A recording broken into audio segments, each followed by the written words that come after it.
To get the carving off the background, we have to split this paper that we glued on. And the best thing to do that is a spatula. This is a long one that I've had for a long time, but you can use a paint spatula, even something from the kitchen really, one of these cake decorating spatulas, something that will slide neatly underneath. And I've sharpened the edge slightly so it's not too blunt. So what I've got to do is find, like I'll start here, is find a point where the paper is. Actually push it into the paper, and you can use your mallet to send it along. And you wiggle it around a little bit. What you mustn't do is lever like this, so you must come straight out like that. Let's try a bit over here. Yep.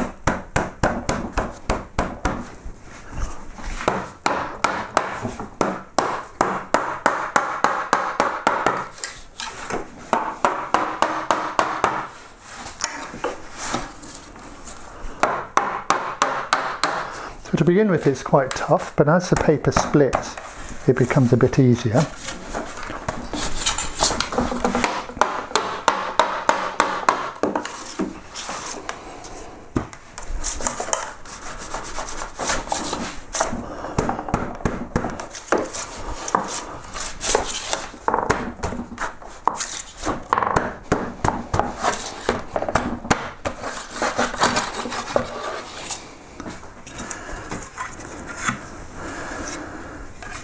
And there's a paper split, which we'll have to clean up.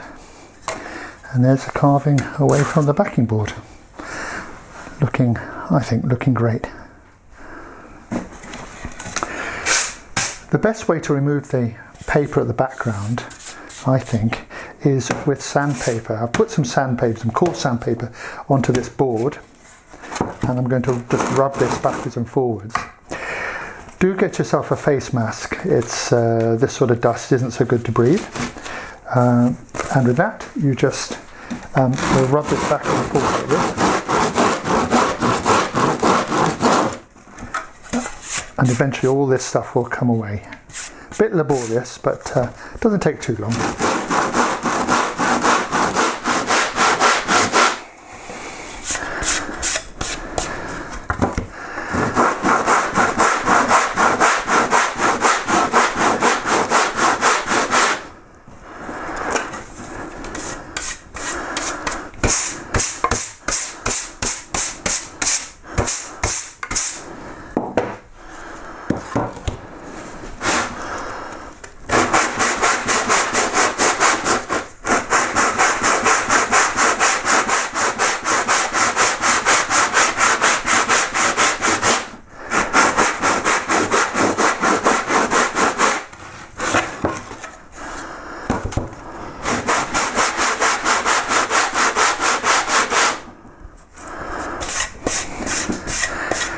You can see the paper coming off here.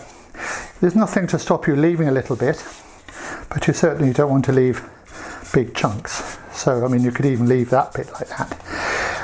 But I'm going to keep going a bit longer. There's the back of the carving after it's been sanded. I've left a little bit of paper here and there. It really doesn't matter, but this is nice and flat and smooth. Now our next and last thing to do is to clean up these edges.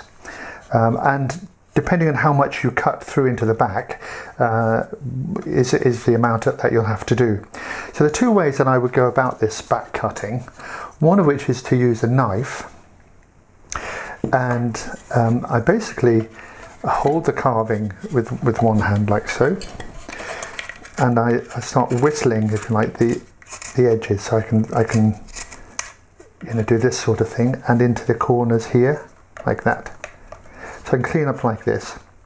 But another way, which is quite good, is to use something like this. This is what's called a router mat. It's really a bit of underlay, but particularly spongy, so that when you put your carving down on it like this, it really doesn't move. It doesn't slide along the bench at all. So if you put your weight on it as you carve, you'll be able to hold it still. So, like an example around here, by leaning your weight on the carving like this, you can cut into here like this, and you could use your various gouges.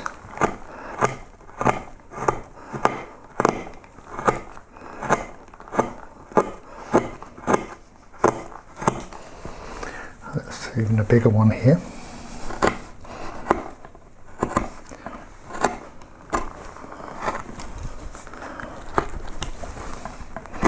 See, I'm using my weight on here, my elbow, whatever, keep the thing down.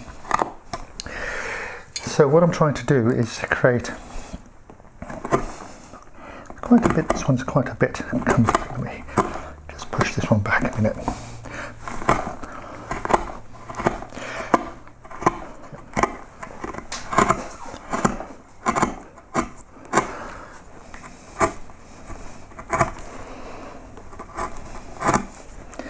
So I'm going to work my way around this bit here, and what I'm after is that this edge here now that I've created, this is the back of the wood, I get that nice and clean, and the slope as I want it. So it varies as the amount I need to do, and sometimes this